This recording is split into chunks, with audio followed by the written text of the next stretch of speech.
Parents went through the process of um,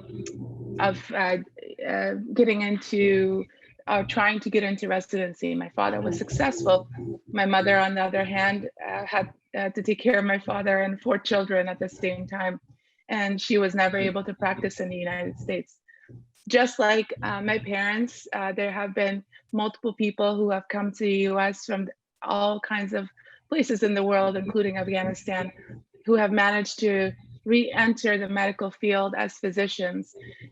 There's also a much greater number who have entered the medical field, even if they've had a prior background of working as physicians in different capacities. So they still work in medicine and have fulfilled wonderful careers and still taking care of patients and do what it was a calling for them, but in a different capacity here in the United States.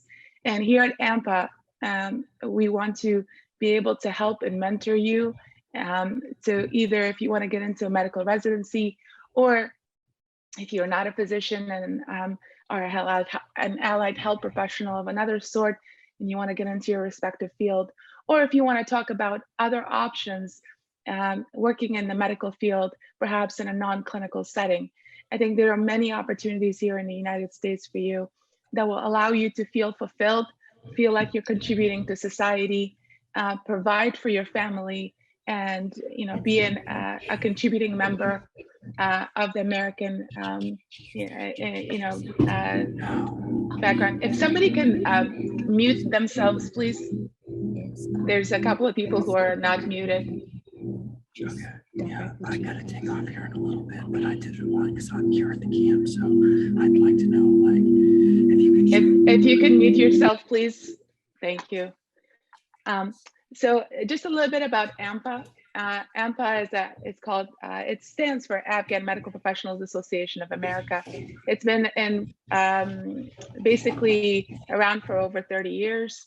But in the last 3 to 4 months, we are really focusing on working with the refugee population. Our main goals are to do cultural competency training for American providers to help Afghan refugees coming in here with medical backgrounds re-enter their medical field, to do medical care, especially through telemedicine, and also mentorship for our younger generation who want to growing up here and getting into the medical and scientific professions. So, I'm sure this is, I saw this and this was a kind of comical to me, because when you start thinking about re-entering any field and all the things that you have to do, your mind is all over the place. And this is basically the truth. Right now, you're probably thinking about all the things that you have to do. You don't even know where to start. And this may be something that may be going inside your head. And it doesn't have to be this way. Things are a lot more straightforward. So the outline of my talk is going to talk about, basically go over medical education system here in the US, some statistics from the recent match in 2021 for international medical graduates. So IMG stands for International Medical Graduate. The application process, needs for things like externships, research, and other educational opportunities, how to go forward and getting letters of recommendation, what to think about when writing your personal statements when you are applying for residency, things to consider when you're going through the interview process, what to do after the interview process and follow up, things to consider when you're ranking programs for something called the match, which I'll go over, and then just overall planning during that time, because it's very unusual for most of us to have the luxury of just focusing on getting into a residency program. Most of us have to work, provide for our family, and do other things. So you have to think about how you can do that while you're actually doing the things that you have to do on a daily basis. So it's a hard process, I'll tell you that. It's not going to be easy, but it's possible, and you can accomplish it. In terms of the medical education system in the US, you might be familiar with an MD program or an MBBS program, where you finish high school and you go straight into your professional school, such as a medical school, and it may be somewhere between 6 to 7 years. And then after that, you have a residency or postgraduate training program. Here in the United States, Most people do an undergraduate degree, a bachelor's of science or a bachelor's of art in a community college, a private college, or a university. That's 4 years. After those 4 years, then you apply to medical school.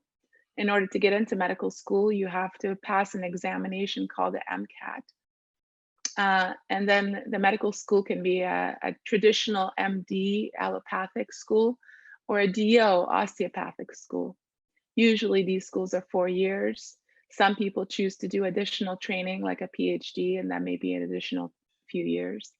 And there's a total of about, give or take, 130 medical schools in the United States. After medical school, then you apply for residency, and depending on what type of residency you go into, you could be training from anywhere between 3 to 7 years. There's approximately 8,000 residency programs throughout the United States, over 120 specialty and subspecialty areas. And it's a highly competitive and lengthy process for everyone, for American graduates, but specifically for international graduates. Most internal medicine programs, family practice, psychiatry, pediatrics, neurology are about 3 to 4 years. Most surgical subspecialties are 5 years. There's programs such as neurosurgery and plastic surgery and vascular surgery, which are 6 to 7 years, or sometimes even more. And then there's people who do additional training called fellowships, where they get more training in a specific field and they're a much more focused area. So to this, the last year, or this year in 2021, this kind of gives you an idea of the total number of applicants throughout the years. The blue line or the teal line shows how the number of applicants are significantly skyrocketing. So this includes American graduates. This includes American graduates who have gone to international schools. This includes non-US citizens who are international graduates. This also includes people who did not match the first year. So that, and then total PGY1, so postgraduate year one positions are relatively the same, and they're not increasing in the same rate as that number of applicants. So you can already see that it's a tough process. So this kind of gives you an idea of who are applying for residency programs. The top line are US graduates from medical schools in the United States. This is MD programs. These are the DO programs. US international graduates. So these are US citizens who went to schools in the Caribbean or other places. They are probably number 3. Non-US international medical graduates are this blue line, and then this is where we will fall, or you will fall into place. And this is match rate. So this is what, basically the percentage of people who match successfully into a residency program. So you can see that an American graduate has close to a 90% match rate, whereas a non-US citizen international medical graduate is more to close to a 50% match rate. And then the others are people probably who did not match the year prior or other special circumstances. Some additional statistics, this is all available to you on the NRMP website. The NRMP is the database through which you use to enter the match for residency. The NRMP website shows you here and basically what happened this year in 2021 between US international medical graduates, but it focused on the non-US international medical graduates. And out of the total of over 5,000, you had close to over 2,500 people who did not match. And looking at those statistics, we're looking into things like board scores, and you can already compare and see how much more competitive it is for a non-US international graduate. Their average board score is 234 versus a US citizen who's an international medical graduate. They have about 10 points less of a board score, and so they're looking into those medical schools is important. This should not discourage you, however. It just gives you an idea what to aim for as you're preparing. Other things to consider is research experience. Work experience is also important, and this is why I mentioned regarding other plans while you're doing this. Perhaps working in the medical field at an entry level, whether you're doing anything that's non-clinical or research-based, or surgical assistant or something like that, it could be worthwhile in your application process. It can make your application much stronger. Volunteer experiences working with a nonprofit like ours, doing health fairs, doing teaching, being a community health educator. And sometimes you can get paid as a community health educator, working for Department of Health in your county or in your city, wherever you get to be settled.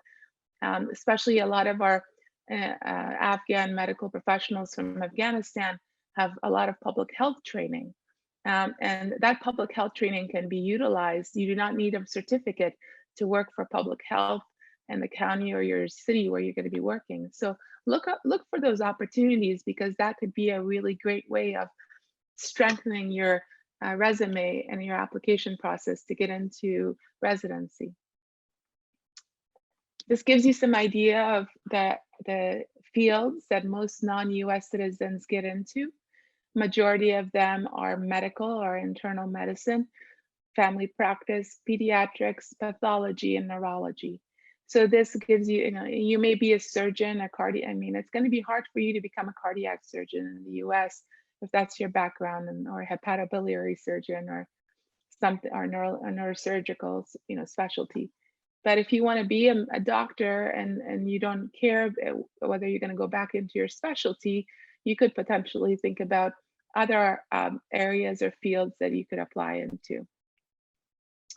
So the application process is, there's going to be 6 key steps.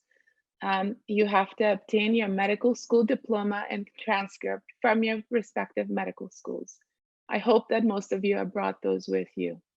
If you have any type of postgraduate training from any credentialed entity, such as Kabul Medical University, or entities that were recognized by the Ministry of Higher Education or Ministry of Health in Afghanistan, that's important. Getting that transcript or a letter stating that you have completed or were in the middle of a residency program that is accredited and acknowledged. And I can show you where you can go and check to see if your medical school is recognized in the US. Then you need that, first of all, but it's also very important for you to have. Preparing for the USMLE board, so step 1, 2CK, and 2CS. Things are going to be changing a little bit regarding this, but think about the USMLE steps. Getting your ECFMG certification. So this is for all medical graduates who are of international background. Once you have your medical school diploma and transcript and you are USMLE, then you can get your certification through ECFMG, excuse me, and then you can apply through the ARIS, which is this number 5, which is the basically the database to which you apply for residencies. Those who are outside the US, which we're not talking about, you have to think about how to get the visa, which is the J1 or H1B visa. But I'm not going to spend a lot of time on that because obviously we're talking to a different population. So like I said, your medical school diploma and transcript are important. This is the website on ecfmg.org where you can go and you can check your medical school and your residency programs to see if it's accredited and it's accepted in the US. If you went to a private medical school in Afghanistan or in Pakistan, it's very unlikely that those medical schools will be an accepted medical school here. So you may want to think about other ways of getting into the medical field because it's going to be difficult for you or impossible for you to get into a residency program. And we can help you in kind of giving you the guidance of how to go about that. Of course, obtaining other supporting documents. If you don't have the ability to get your diploma, if you can find professors who are recognized and respected and known, getting letters that are certified by them could potentially substitute for a diploma in a place like Afghanistan, where you may not be able to discuss with a Taliban official to get your transcript and diplomas and things like that. So just because you don't have access to those things, there might be extenuating circumstances that will allow the ECFMG board to accept letters from old professors and colleagues. So the application process, again, like we talked about, passing the USMLE, The USMLE information is on usmle.org, where you can find information regarding the testing, or you can go to the mbme.org. Both those places you can register for exam. Step 1 is basically focusing on the medical sciences, and step 2 is going to be clinical knowledge and clinical skills, how you're applying that clinical knowledge and assessing patients and treating patients, and how you actually do the actual the manual work, whether it's examination or assessment. The process itself, step by step. So you go through step 1, step 2K, CK to CS. You get your diploma and transcript. You get your ACGME verification, and then you go ahead and apply through ARIS for a residency program. Researching programs. So you want to, it costs money, and I'll show you how much money it costs to apply to these programs. So you want to, in your application, the first 30 programs or so, it's included. Any additional programs that you apply to, you have to pay extra for that. And if you're an international graduate, it's recommended that you apply to as many programs as you can afford or as possible. It's recommended that you don't restrict yourself to certain geographic areas, that you apply everywhere in the United States, because it's going to be much more competitive for you than anyone else. So researching those programs through Frida Online on the AMA site or the NRMP match statistics are important. This is the old, you can see I've been doing this lecture since 2011, so about 10 years. So if you actually go to the NRMP website and look at the 2021 data, sorry, I didn't change that. You can go ahead and research the programs. You can also get in touch with previous Afghan professionals, medical professionals who have gotten into residency programs, because you may not want to apply to a highly competitive university program in Boston or in New York, because they're not going to even look at an international graduate, and that's the truth.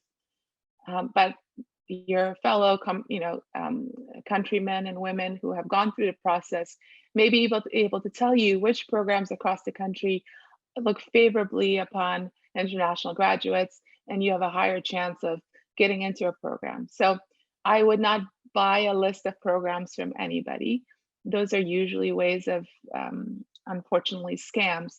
I would talk to people who have gone through the process, and I would look individually with each program and look and see how many international graduates they've accepted in the previous years. And you can see that data specifically at the NRMP website. So each program and your specialty, so let's say you decide to do anesthesia, you can go to the NRMP website, you can look and see in 2021 in anesthesia, how many of each program, how many international graduates match there. And the more international graduates that match in a program, those are the programs that you want to apply to. It doesn't matter if it's in Alaska, it doesn't matter if it's in Nebraska, it doesn't matter if it's in Virginia. Apply to them if you want to become a doctor here in the US, because you're going to have to move. That's just the reality. The electronic residency application is a different website through the AAMC. This is very complicated. I wish everything was in one place, but it's not, unfortunately. So then once you have everything ready and you know where to apply, you go on ARIS and you basically submit your application. It's a very long application. The application will have things like a personal statement as well, where you have to write about yourself and why you want to go into whatever field that you're choosing to go into. And then once you have gone through the ARIS system, you register for the match at the NRMP system. And this is where, after you finished your interviews, hopefully if you have interviews, you put in the programs and rank them in order of where you want to go. And the programs who have interviewed every single applicant will rank each applicant in the order that they want to have them accepted. And then those two lists are matched together. And if you happen to cross, then you get matched.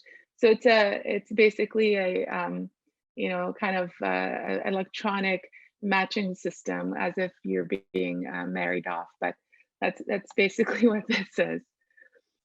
So just to kind of remember, the ARIS is a centralized application service. You need the ECFMG identification number. The applications are usually in September and October. That's when they open. You have to transmit letters of recommendation. You need at least 3. The application itself, your transcripts and diplomas from your medical school, and any other supporting documentation that you may need. The NRMP is where you go through the match process, so the matching applicants and programs. The results are usually released in the 2nd week in March. And then if you don't match, there's an opportunity to be able to scramble or soap into open spots. So there are programs across the country that don't get any applicants that get matched to them, and they have vacancies. They're usually you have 24 to 48 hours to find out about those. But people who do not match are informed of that prior to everybody else who knows that they have or who do match, so that you have the opportunity to get into a program that has a vacancy. This is a very fast process, and you have to be prepared with additional letters of recommendation to do that. And usually this will require you to get in touch with your mentors and other medical providers who have gone through the process to help and assist you with this. I'm not going to go through the visa process. I think that this is kind of a moot point in this group, but the application process in terms of the cost is important. This kind of gives you a rough idea of how much everything costs.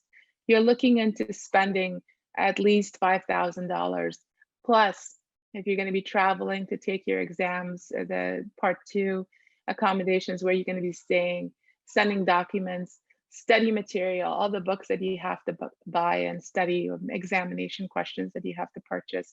These can be thousands of dollars. Prep courses, some people take courses with Kaplan or Princeton Review. And we have, and with AMPAA in the past, I've had partnerships with Kaplan where we've been able to provide scholarships to individuals who are studying for their USMLEs. So obviously this is something that we can continue working towards and see if we can provide those resources to our colleagues coming in. Externships, research, and education are ways of strengthening your application so that hopefully it increases your chance of matching. Externships are also really important because that's how you're going to get a letter of recommendation. A physician in the United States is not going to write you a letter of recommendation unless they have seen you work or you have worked with them. So basically an externship is the way to go. This is hard to get. There's a few hospitals throughout the country who still offer externships to medical graduates, to international medical graduates. And obviously we have a network of providers, Afghans, who have gone through this, and getting in touch and putting you in touch with those people to get into these programs is something that we could do. You can also look into these websites. We can give you an idea of places where you can potentially apply for externships or new ones that may come up. Research is something that may be difficult to do, but if you are looking, for example, for jobs in a medical field but non-clinical, research might be a great place to start. So wherever you get resettled, look into the university or the college campuses there, look into their science department, see if their professors need a research assistant in the lab. If you are going to be somewhere like I am, I live pretty close to NIH. There's a lot of programs here at NIH, and they would love to have folks who can come in and work for them. Some of them are paid, but a lot of times you may want to just take an unpaid position and do research for about a few months so you can get your name on a paper, and that will also strengthen your application. A lot of hospitals now have research departments as well. So big hospital entities, for example, in Northern Virginia, there's an entity called Inova. I'm sure Virtua there in New Jersey, MedStar here in Washington, DC, they all have their research institutes and they do wonderful research. And they also, a lot of times, and many more times actually, will hire folks in their research departments. This is a great way for you to be in the medical field, work in the medical field, get a paycheck, perhaps get benefits like insurance and things like that, health insurance for your family, but still be involved and actively strengthening your application for residency programs. And then you may want to consider further education, especially if you've gone into a medical school that's not accredited here in the US. Further education could be anything like a master's degree. You may want to get what we call a post-baccalaureate degree, which is some programs have a year or 2-year program for folks who have finished a scientific degree and strengthening their knowledge base to take the MCAT and apply to medical school. These programs tend to be expensive, but you might be able to get scholarships and use your special circumstances of coming into the US to take advantage of that. The other thing to consider is that your medical school could potentially be the equivalent of a bachelor's degree here in the US. So you may want to speak with colleges and universities, and if that gets accepted, you could apply for a bachelor's in nursing or master's in nursing.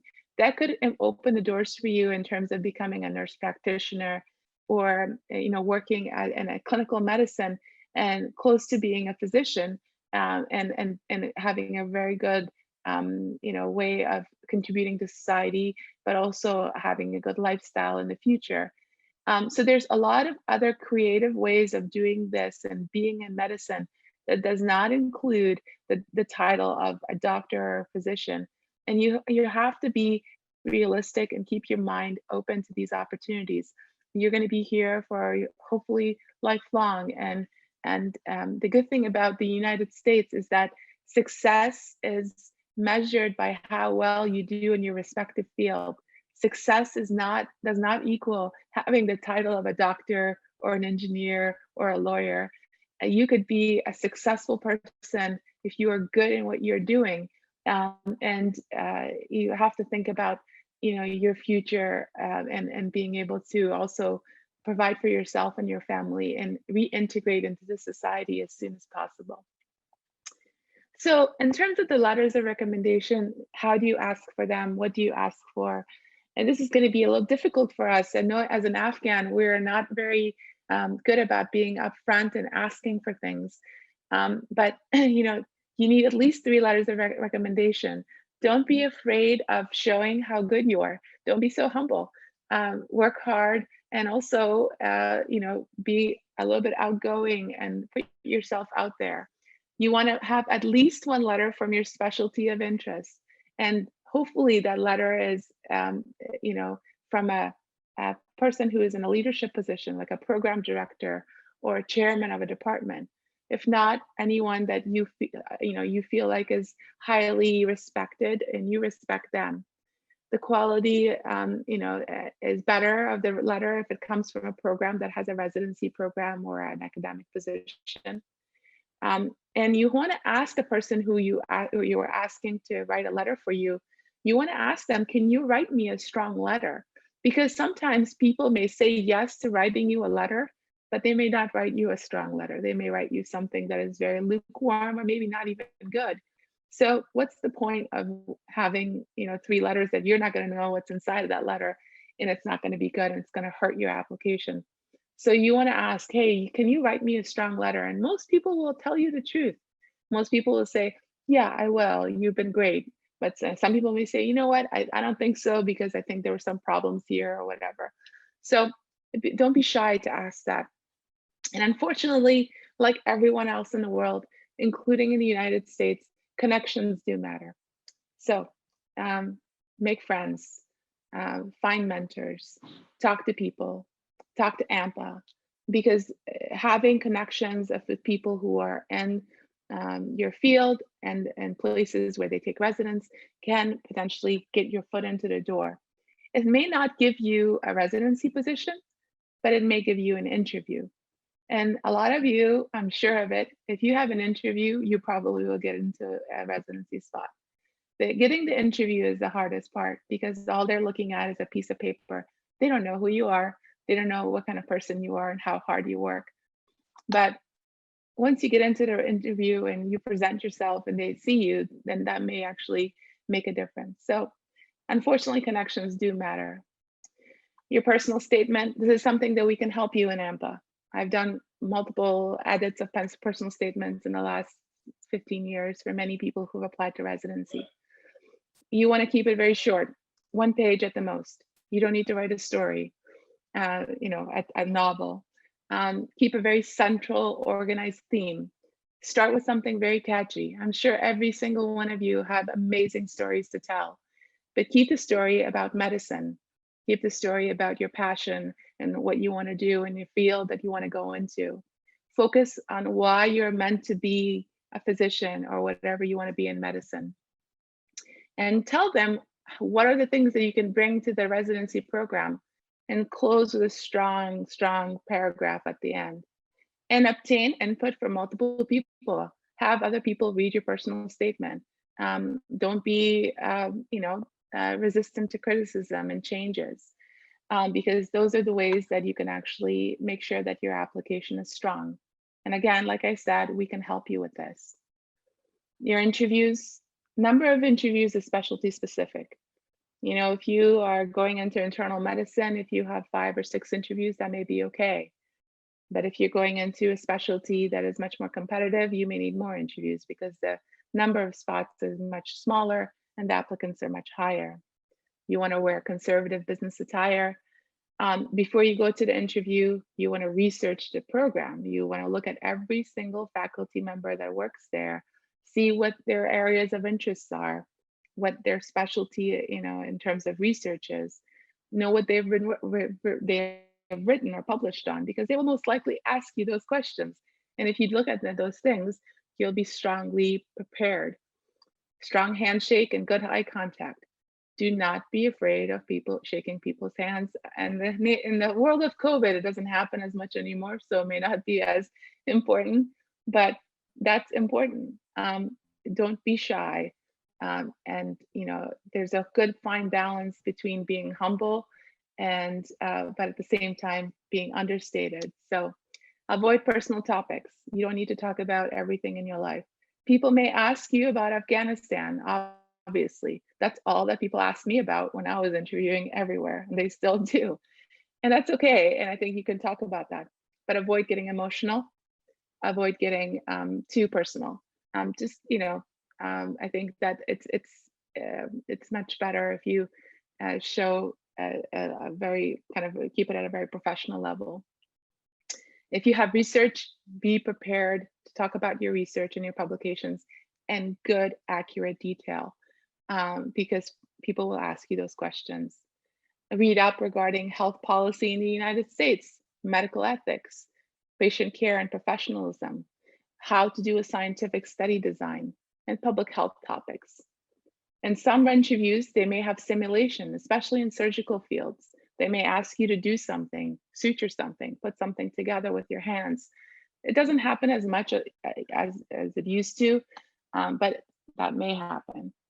I know when I was interviewing for residency many years ago, somebody asked me to make a mold of an ear out of clay, and that was the dumbest thing ever. But when you're there, you do it because you think this is your entire career depends on it. And then after the interview, you follow up with each person who interviewed you. These days, you don't really have to write letters, but those are nice. It's always nice to get a letter from somebody I've interviewed. But emails are a really good idea. Sending an email, thank you for your time. We really enjoyed meeting you. I enjoyed talking about this specific thing when we met, so they know that you're not just sending a blanket email. And think of arranging a second look. So if you're really interested in a program and you think that they're interested in you, call them and email them and say, hey, I want to come back and talk again. And a lot of programs are open to that. And then obviously rank is, once you get to this point, you're ranking programs. And this is something that we can talk about in more detail when you get to that point. But you basically want to rank based on where you want to go. There's no science behind it. There's no way of tricking the system. You rank from 1 to whatever based on where you want to be. And even if you rank a program the lowest, but if they rank you high, you'll match there. So you'll match. So there's no way of you not matching. If somebody ranked you high enough, you'll match. There's some resources and books that you can find. You can find these online of some information of things that I went over. The first aid for the match, and then getting into a residency program by Iserson. And these are some other the resources and websites that I mentioned, the ones that I've actually had throughout this, this talk. Prometric centers are places where you can go and do, take the test, USMLE tests, a lot of the places. So that's all computerized testing. And then finally, mentorship is important. So contact us at AMPAA. We can help you. We can help you go through guidance through the process, assistance with obtaining training in non-medical clinical jobs.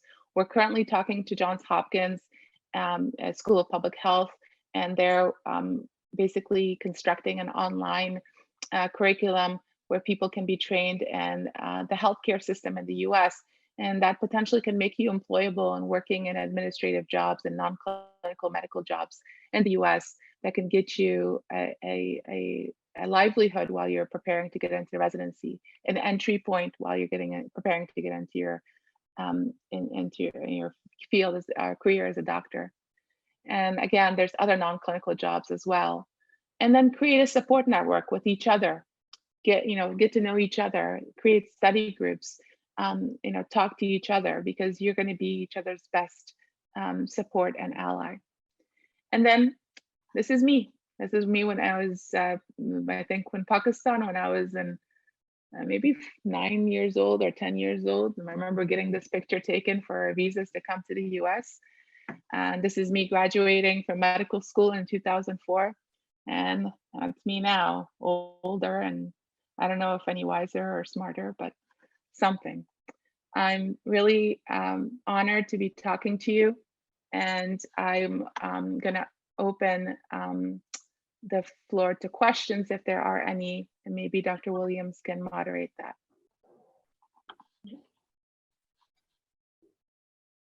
Thank you so much, Doctor. That was incredibly informative, and it's so nice that you're willing to mentor people along the way as well. So thank you for that too.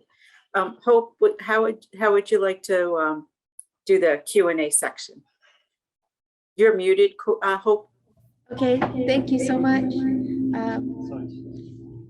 Wait a minute, nope.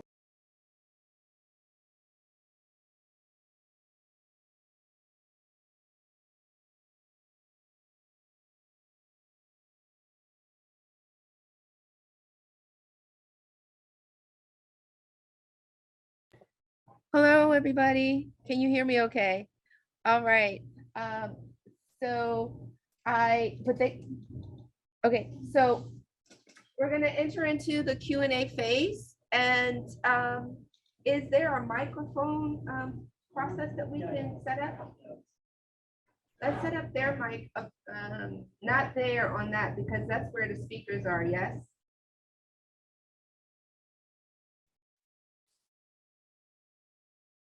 And so what we'll do is we'll take questions, and please limit your questions to one question, and like not necessary for the interest of time, because we're going to go until 11:30. So just limit your questions. If you have additional questions, please let us know. We'll have computers here. We're happy to take your questions and get them answered and send the questions and answers back to you. Also know that the PDF of the presentation will also be provided to you electronically as well as written, printed out. So first question, anyone have questions? Raise your hand. I encourage all questions. All questions. Any questions? Yes. All right. Stand. And when you have a question, please stand up and say your name, introduce yourself, your background, and then please just give a quick question. So I think I'm gonna go this way. All right. Use this one. Okay. Okay.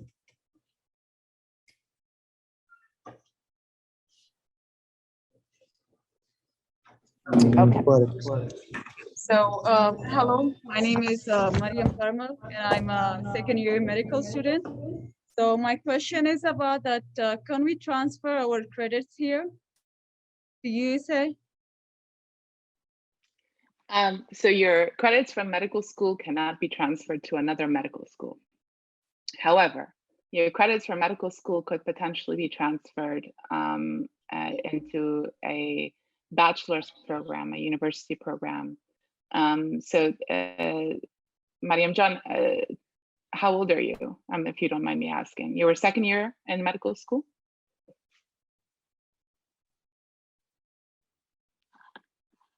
Yeah. Okay. So what that means is that you are the equivalent of somebody who's a third year in their university here in the United States. And that can be a very strong possibility of you doing that. And I would highly recommend that you do that. So you would be a student here in the university where you will get a bachelor's degree. This will you will need to do examination called a TOEFL, which is an English examination. And basically you can start the process by going into, once you get settled, whichever location or part of the US you're going to be in, you can go to the community college in that area or the local university in that area and the campus. And you can take all of your information from your medical school and say, I'm interested in transferring these credits. They will basically look at every single one of those things and they'll see what it applies to, and they'll give you credits based on that, and they'll tell you what year that translates to. And they'll tell you to take a TOEFL or English examination, and then you can take classes through that. The main thing to remember is that universities will, they're not free in the US. There will be a tuition. But I think with your status here in the US, you should be eligible for financial aid. So in addition to applying and getting your credits transferred to the university, you should also at the university go to the financial aid office and basically bring all of your papers, any potential financial information that you have. And through that, you should be able to apply for that. What you basically need is a social security number in order to do all of that. So if you're a non-resident, or if you're a resident alien, or if you have an American passport, obviously that's different. But if you have a resident alien card with a social security number or a special status, you'll be able to apply for financial aid through that university or school, and that should be able to allow you to continue your studies. So your credits will be accepted. Hopefully, you'll be accepted as a second year or third year in the university, and then that will allow you to finish your college and, like me, apply to medical school here in the US and get into medical school after that. So I think that this is a good place to be for you. It will allow you to be able to continue your education here and put you in a very strong position.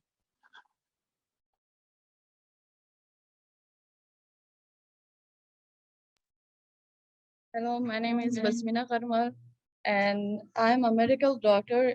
For now, I want to be a physician assistant here. Can you tell me what's the requirement for physician assistant? Yeah, so physician assistant is a separate school. So you do 4 years of undergraduate or university degree, and you apply to a physician assistant program. And some physician assistant programs are usually 2 to 3 years. After that, you start working. Sometimes some physician assistants specialize. In some ways, becoming a physician assistant is more difficult. So I think that we have multiple physician assistants in AMPAA who have gone through the process. So it may be a case where we would have to look into if your medical degree would be comparable to a undergraduate 4-year university degree. And if so, you take a graduate exam, and then basically that examination and applying to different physician assistant schools. So that's one way of doing it. But I can tell you that getting into a physician assistant school is difficult, but I think that it's something worthwhile trying. Like everything else, it costs money too. There's other ways to think about as well. One other possibility of working at the same level as a physician assistant is working as something called a nurse practitioner. A nurse practitioner is somebody who has a nursing degree, and then they go on further and they study for 1 to 2 years more, and they work as a basically as a provider similar to a physician assistant. And depending on the laws of which state that you live in some places nurse practitioners can practice independently without the supervision of a physician. They can bill themselves through the insurance companies. They have to get their own malpractice. They can have their own clinic by themselves. So that's another option as well. As a physician, it may not be preferable for you to go and work as a nurse, but that may be a way to do that as well. So think about, there's a nursing shortage, significant nursing shortage in this country. Going in and working as a nurse, and a lot of places when you work as a nurse, they can actually, a lot of places offer help with tuition, with money going back to school. And I know many nurses who are working in the hospital, and the hospital is paying a portion of their tuition to go into nurse practitioning school. So they work during the days, they do school at nighttime, or they work at night times, they go to school during the day, and they become a nurse practitioner after 2 to 3 years. And they have a very good job. They take care of patients directly.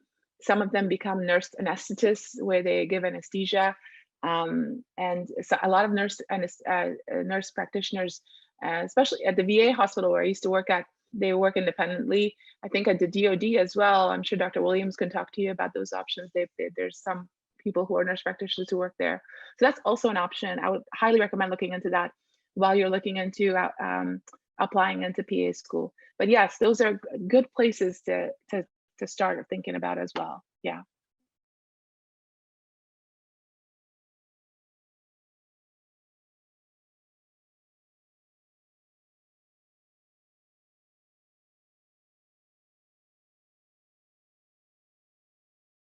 Hi, I'm Rustam Shirzad. I am a general surgeon. I finished my specialization in 2016. I work as a surgeon in Afghanistan for 8 years. Also, I work with the US Army, one of the base. So without USMLE, how can I continue my surgery here? Without USMLE, without the boards, you cannot be a surgeon here. In order for you to be a surgeon here, you have to go through the residency again. It doesn't matter where you're from. If you have not gone through an American residency program, in order for you to be a surgeon here, you have to do residency. I know many surgeons, including my father, who went through residency here again and became a surgeon here again. It is not easy, but it is possible. So if you're interested in doing that, you can do that.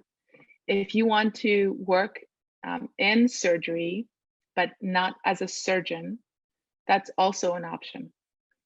For example, one of the hospitals where I work at is a smaller hospital where they do not have residents, but the hospital hires something called a surgical assistant. So I have many surgical assistants who come and help me with the cases, and they assist me with the cases. And 2 or 3 of them were surgeons, and one of them is from Ethiopia. He was a surgeon in Ethiopia. I have another one who is Indian. He was a surgeon in India. And then there's a third one. I don't know where he's from, but I think Eastern Europe somewhere. So that's an option. And that will allow you to still do surgery. And they're wonderful. I love working with the surgical assistants who've been surgeons before, because I don't have to teach them anything. They know exactly what they're doing. So it's always a pleasure. So that's one way of doing that. Another way, is if you want to work as a surgical technologist. I have a lot of places I've worked at where the surgical technologist used to be a surgeon. And surgical technology is a course that you take in a community college. You don't need a nursing degree. You just basically take a year-long course of becoming a surgical technologist, and it's a really great job. You work at a hospital, you basically, you know exactly what the surgeon needs because you're a surgeon. You anticipate, you know what instruments to pass, everything. And this becomes, I think it's a really great opportunity for you to enter the working field quickly. If you're thinking about entering the working field quickly in order to, you know, support your family, this working as a surgical technologist can be a great way. It's a short period of training and ability to enter the work field very quickly.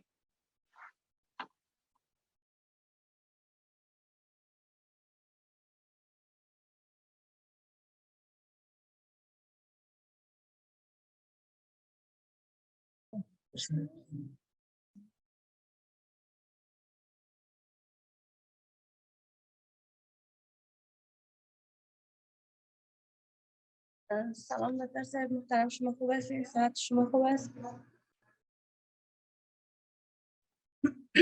بفرمایید. سلام دکتر صاحب محترم، شما خوب هستین؟ صحت شما خوب است؟ دکتر صاحب ما سمستر در افغانستان سمستر 10 مدیکال بودم و سال 4م باید من ادامه تحصیل ما چه قسم کنم؟ یا آیا از سمستر 10 شروع میشه یا که اینا هیچ چیز. بله فهمیدم چی گفتن. بله ببخشید نام شما چی هست؟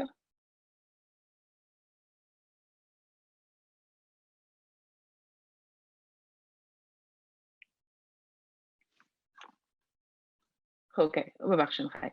امی مریم جان هم چند دقیقه پیش امی سوال کردن، اونا گفتن که سال دوم بودن در فاکولته طب و اونا هم گفتم امی از نگاهی که شما پس تحصیلاتتان شروع بکنن امکان نیست که فاکولته طب در اینجا پس شامل شوند.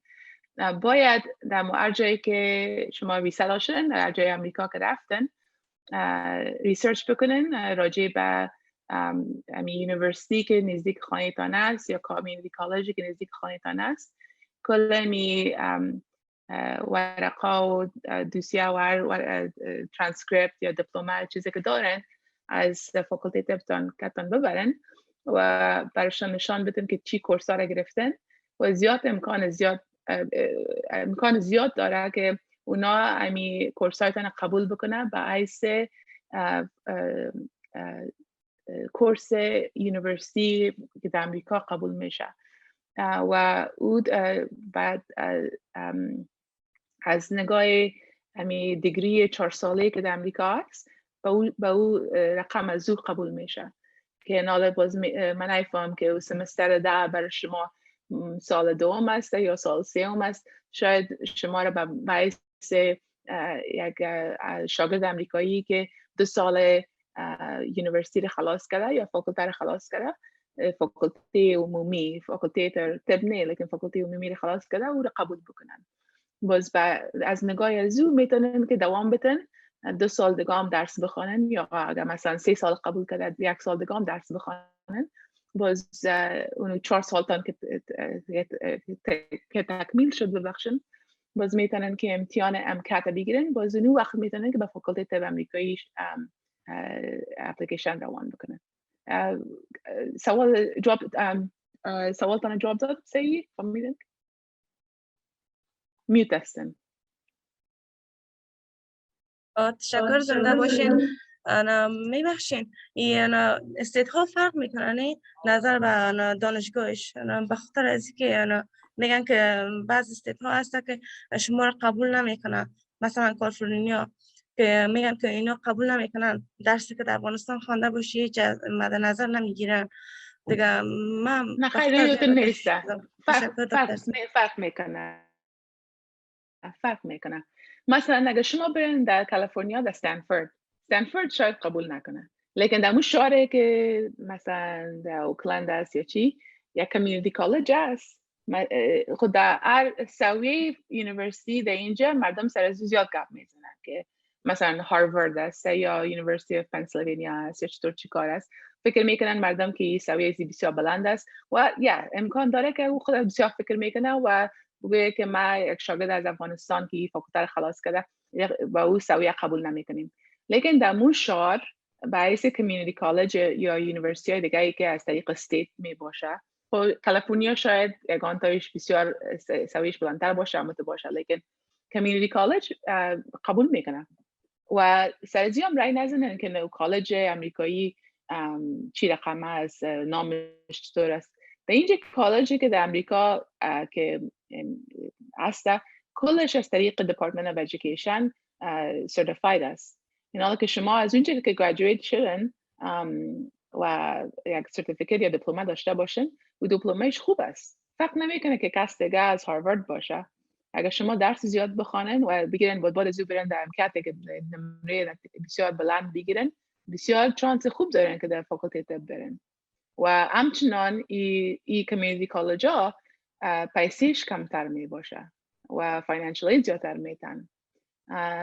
از این نگاه راجع به اون چیزا تشویش نکنن. براتون چانس اینجا بسیار خوب است که در جایی که برن یک جای یافت میشه که کردیتایتان و کورسایتان قبول بکنن. تشکر. زنده باشین دکتر صاحب محترم. دکتر صاحب بگید با شما تشکر.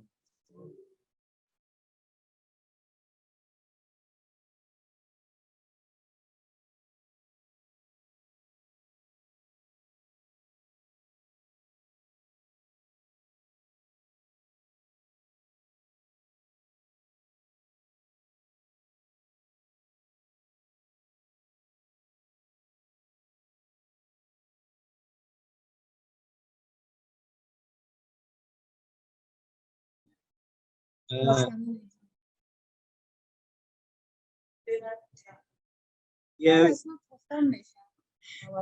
Thank you very much for your nice presentation. We have one participant as the name is Fatima. She completed midwifery school in Afghanistan, and she have experience of the more than 6 years, and she is also willing to work here. What is the requirement of the midwifery school here in Afghanistan, in US?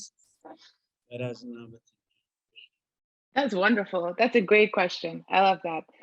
I think that there's, I specifically do not know what the requirements are, but I can find out for you.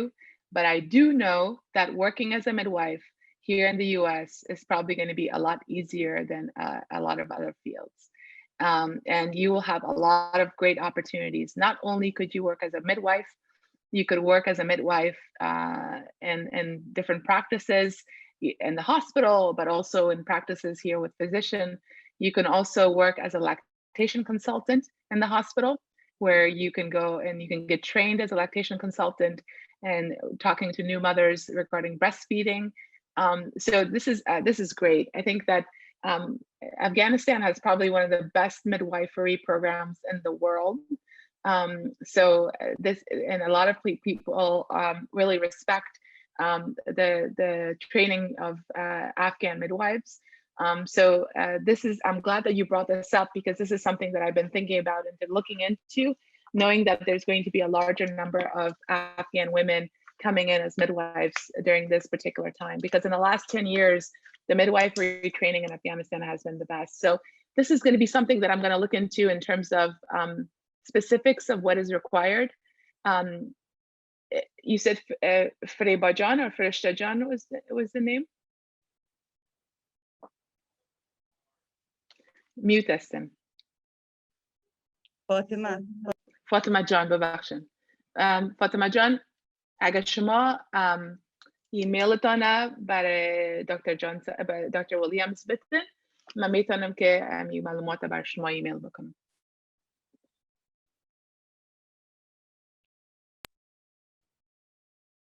درست است تشکر.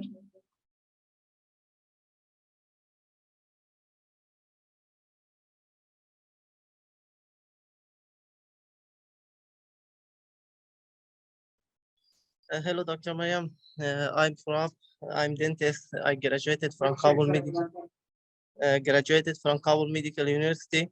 I was oral and maxillofacial surgeon in Kabul.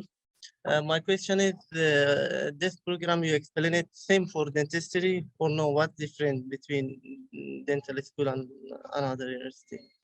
Thank you. So that's also a great question. So I've actually specifically looked into this mainly because my cousin is also a graduate of Kabul Dental School, and she's in Afghanistan still, and she's thinking about coming here, and she wants to be an oral surgeon as well. Her name is Hosai Hesham. I don't know if you know her, but she's my cousin.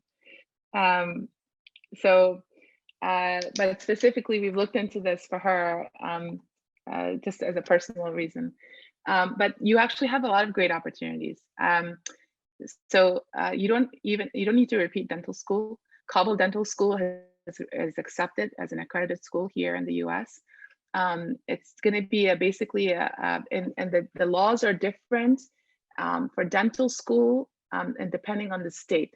So here, for example, in the state of Maryland, we can introduce you to different dental schools and oral surgery programs, and you just have to sit for their exam and you might be able to get into residency again. So the application process is not as complicated as it is for the medical programs. The issue with dental schools and especially oral surgery programs is that there's very few of them and they're very competitive. I mean, they're very competitive. Dentists in this country do very well, especially oral surgeons, in terms of monetary and financially. So for those reasons, it's a little bit difficult. That being said, do contact me through the AMPAA email because I can give you specific information. I know of 3 oral surgery training programs in Washington, DC and Maryland, who we've been talking to back and forth regarding opportunities of being able to reintegrate folks who have a certificate or a diploma from Kabul Dental School. So yeah. Okay, thank you. You're welcome.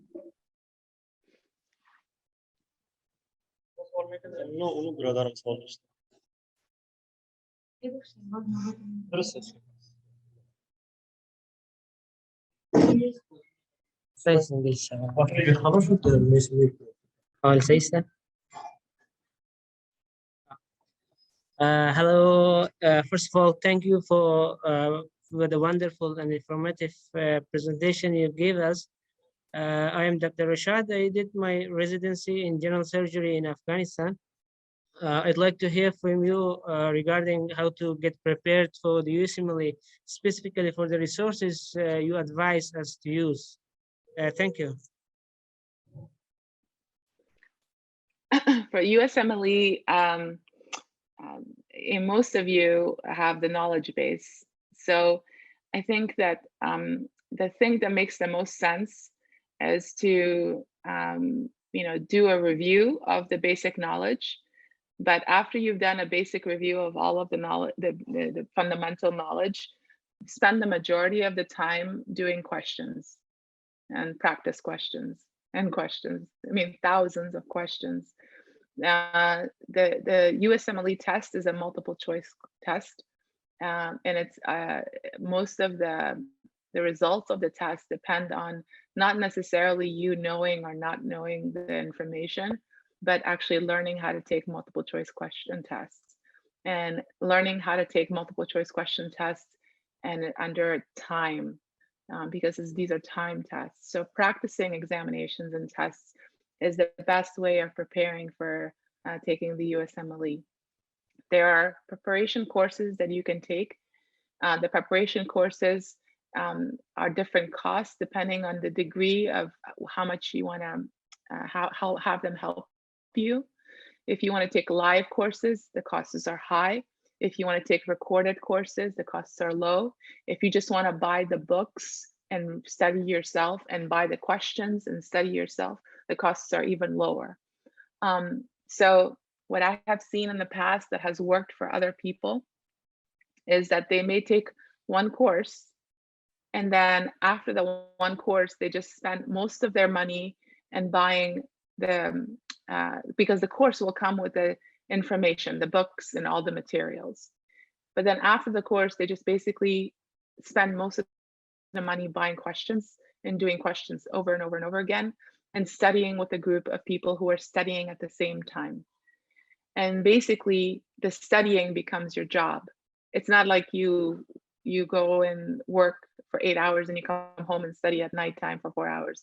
No, you wake up in the morning, you have your breakfast, you go to the library, you study from 9 to 12, you have lunch, you come back and you study from 1 to 5, you have dinner, you study a couple of more hours, you go home, you go to sleep, you come back the next day, and you do this for 6 weeks, 8 weeks or more. And so this becomes a job, and you have to prepare yourself for that. So a lot of times you may want to work for a period of time, save enough money to be able to take the time off for that period of time to study for it.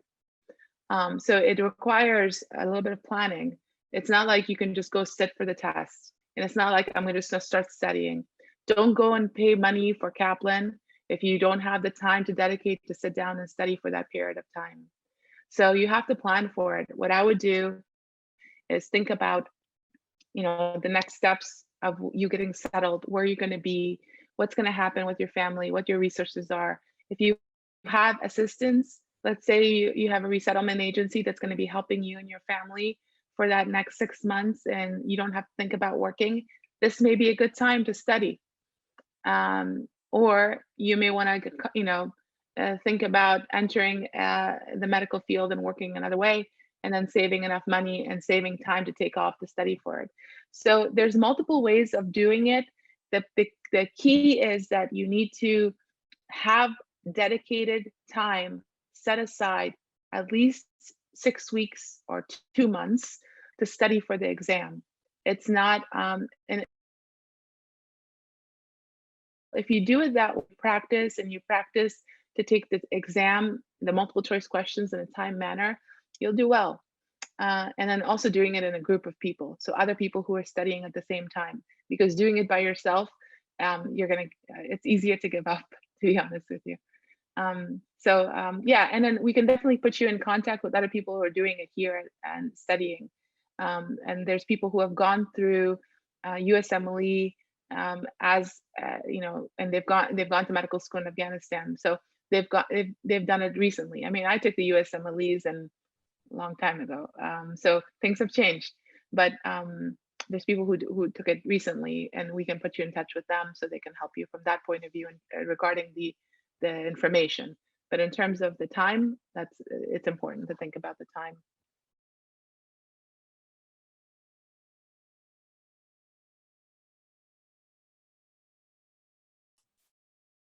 We want to take maybe one more question because we're at 11:25. So maybe this will be the last question.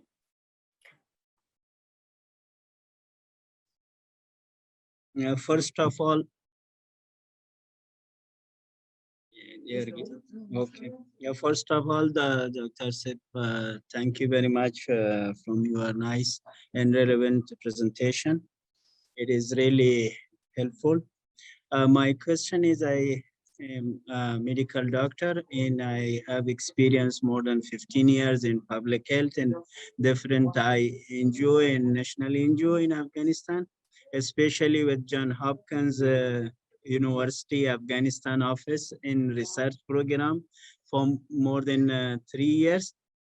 My question is that I want to continue with the MPH here, especially if possible with John Hopkins.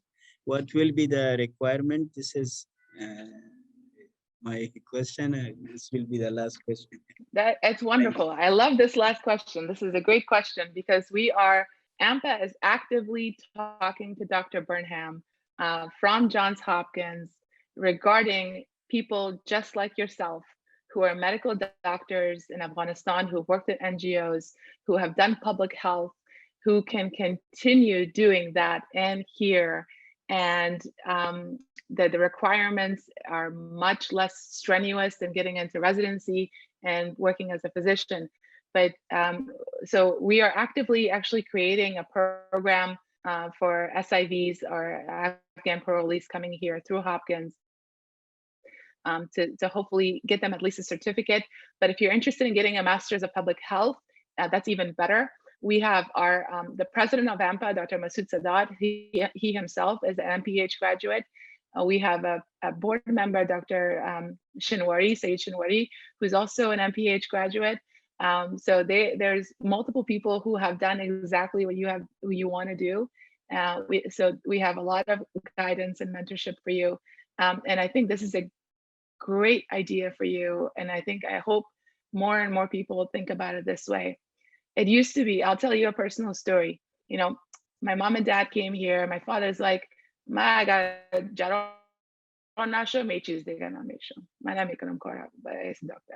my mom's like, my کار نمیکنم مگه دکتر نباشم. I'm like, خب 4 تا اولاد دارن، کار نیست، پیسه نیست. What's up with the ego, you know? خدا فکر میکنن که دکتر هستم، من باید دکتر باشم، من باید جراح هستم، من باید جراح باشم. That's why I started saying that stuff about America. Here, you can be successful in anything. You don't have to be a doctor. You don't have to be a surgeon. You can be anything and you can be successful. You have to be creative about it. And you have to use the knowledge and the expertise that you have gathered after years of working, 15, 20 years of you working like this. And you can work the same way here. You can work in a public health department in a county. You can become somebody who does great work in public health. And you have a lot more knowledge in public health than a lot of Americans here do, because you've dealt with it on the ground in the way that you have through the nonprofit. So your experience really matters, and it can be really, really effective and important here. And it can allow you to be really successful here and live a very comfortable life. So I think that this is a great way of thinking. And we are actually in AMPAA actively working to help people just like yourself who want to do this. So definitely get in touch with me, and I'll put you in touch with Dr. Burnham from Hopkins, especially if you already have ties with Johns Hopkins. That will make it easier for you to start that process.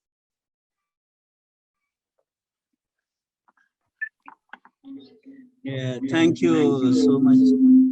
Yeah, thank you so much for your encouragement. I will do and follow with Dr. Burhan and you and John Hopkins, our partners that we work together in Afghanistan. Thank you very much. Welcome. Right.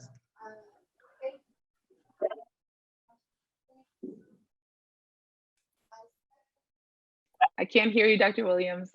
Each and every one of you for Lynette, to the Honorable Congressman, our gratitude going to be there for us in Washington, D.C., and also ensuring that we have what we need here in New Jersey to be able to submit. We're so eager to continue to work with you, Dr. Hesham, and the members with AMPAA. We welcome your presence here. We would love to host you. Lynette, we talked about getting you here, and Ben, and so more to come on that. And so you can actually have in-person interaction with these great individuals. Would love to have Johns Hopkins School of Public Health do a presentation with us. We have Saturdays open here. We're here. So we'll make that happen according to your convenience. And so with that, everyone, please note 2 things. The PowerPoint presentation that was shared, hopefully we can get that to you as a PDF where we can email that to you.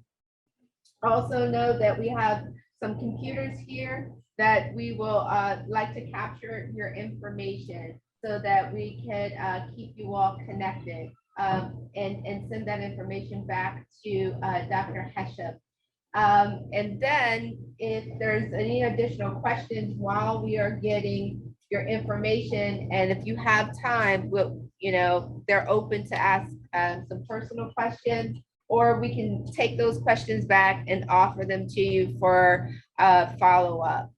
And with that being said, I can second what Dr. Hesham stated about being able to work in public health at the local level. There's a myriad of levels in which professions and ways that you can exercise your medical backgrounds and professional degrees. Each city where you land, there's a public health department. Each city where you land, there's either the governor's office or the mayor's office, that there are healthcare clinics. There's ways that you can interact. There are universities and medical facilities that can utilize your expertise.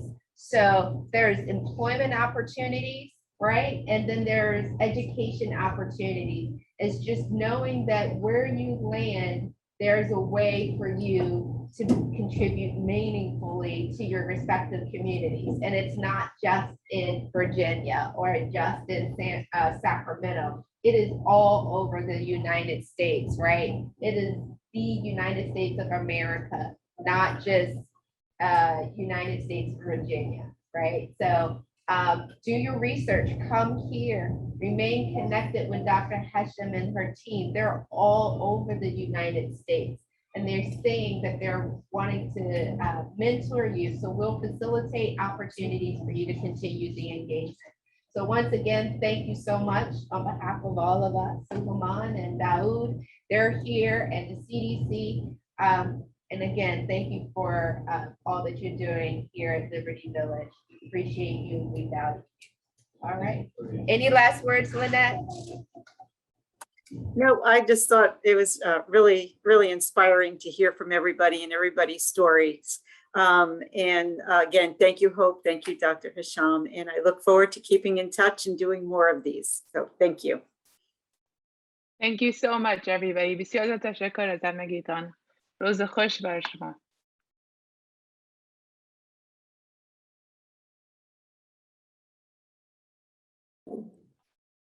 Bye-bye.